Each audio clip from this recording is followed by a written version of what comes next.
Keling, bugun siz bilan dunyo miqyosida eng ko'p tarqalgan ekoni salbiy oqibatlari haqida mulohaza qilamiz.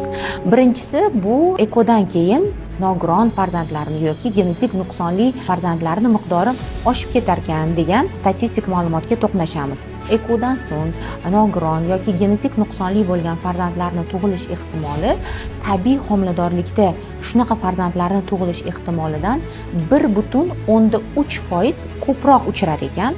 Ammo buni faqatgina eko bilan bog'lash mutlaqo noto'g'ri. Chunki eko protokoliga olinadigan juftliklarni aksariyatini yoshi 30 dan yuqori bo'ladi. Shuningdek, albattaki ularda o'z-o'zidan bepushtlik uchramaydi. Ya'ni ko'p holatlarda ularda shundoq ham salomatligida biror bir o'zgarishlar, yondosh kasalliklar bo'lishi mumkin. Albattaki, ekodan so'ng ayollarning qo'rquvi sababli ko'rsatmasiz kesircha kesish amaliyoti bilan tug'ruqlarni olib borish ham ushbu ko'rsatkichni oshiradi. Lekin eko protokolini yana bir imkoniyatlardan biri bu embrionlarni oldindan genetik tekshirish usullarini mavjudligi. Ushbu testlar albattaki sizga 100% nogironlik bo'lmaydi yoki 100% genetik kasalliklar bo'lmaydi degan kafolatni bermasa-da, xromosoma kasalliklarini uchrash ehtimolini pasaytirib beradi. Chunki ushbu testlar xromosomaga bog'liq bo'lgan genetik nuqsonlarni oldindan bila olish imkoniyatini bizga beradi.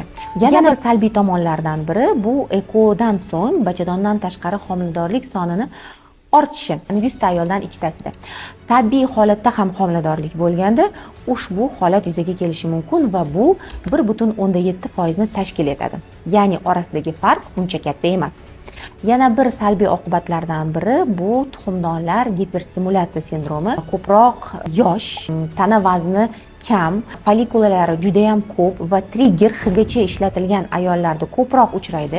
1-2% dan ortiq emas.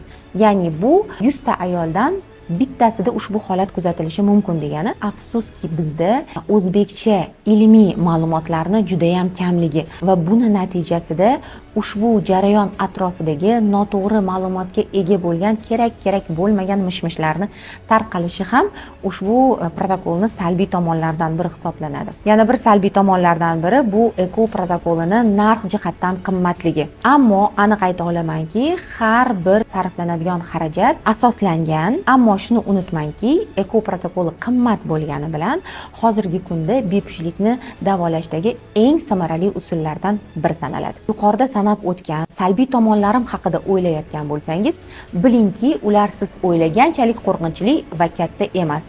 Barchasini bartaraf qilish, to'g'rilash mumkin. Ijobiy natija olish haqida ko'proq